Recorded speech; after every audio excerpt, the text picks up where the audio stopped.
দেশি কাউ, নদী, নৌকো সব মিলিয়ে একটি গ্রাম এত সুন্দর করে ফুটিয়ে তোলে যা মনমুগ্ধকর। গ্রামে প্রচুর ঠান্ডা, যেহেতু এখন শীতের মরশুম।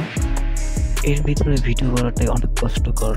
অনেক কষ্ট করে ভিডিও করি। ভিডিওগুলো যদি আপনারা লাইক, কমেন্ট, সাবস্ক্রাইব না করেন, আসলে ভিডিও বানানোর উৎসাহ জাগে না। কাউ গৃহপালিত প্রাণী। এই প্রাণী গ্রামের কৃষক বা ভিন্ন ভিন্ন মানুষ এই গরু পালন করে। গরু পালন করে বিপুল পরিমাণ অর্থ উপার্জন করে। এখানে দুধ সংগ্রহ করে, গরু বিক্রয় করে এই নানা পদ্ধতিতে মানুষ উপার্জন করে থাকে। আর বিশেষত হাল বয় খেতে, এটা দিয়ে আসলে অনেক কিছুই করা সম্ভব এই গরু পালনে। যদি কেউ ইনভলভ হয় তাহলে অবশ্যই সে গ্রামে একটা ভালো কিছু করতে পারবে যে কেউ। এখানে অনেক কিছুই মেনটেন করে চলতে হয় সবাইকে, তাহলে এখানে সফলতা আনতে পারে।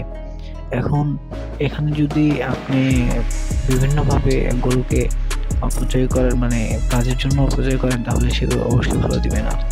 আর বিশেষ করে তখন দুধও কম হবে, যেহেতু মিল্ক দিয়েও একটা অর্থ উপার্জনের একটা বিপুল পরিমাণ হচ্ছে আপনার প্রলাপ রয়েছে বাংলাদেশে। এটা দিয়েও অনেক ভালো কিছু করা সম্ভব।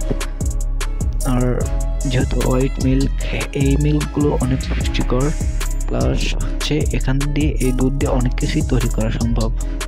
ঠান্ডার ভিডিওটা বড় করতে পারছি না, তবে আপনারা যদি সাপোর্ট করেন, সাবস্ক্রাইব করেন চ্যানেলটিকে, তাহলে আমার ভিডিও বানানোর উৎসাহ পাবে এবং অনেক বড় বড় ভিডিও বানাবো, ঐতিহাসিক সুন্দর সুন্দর।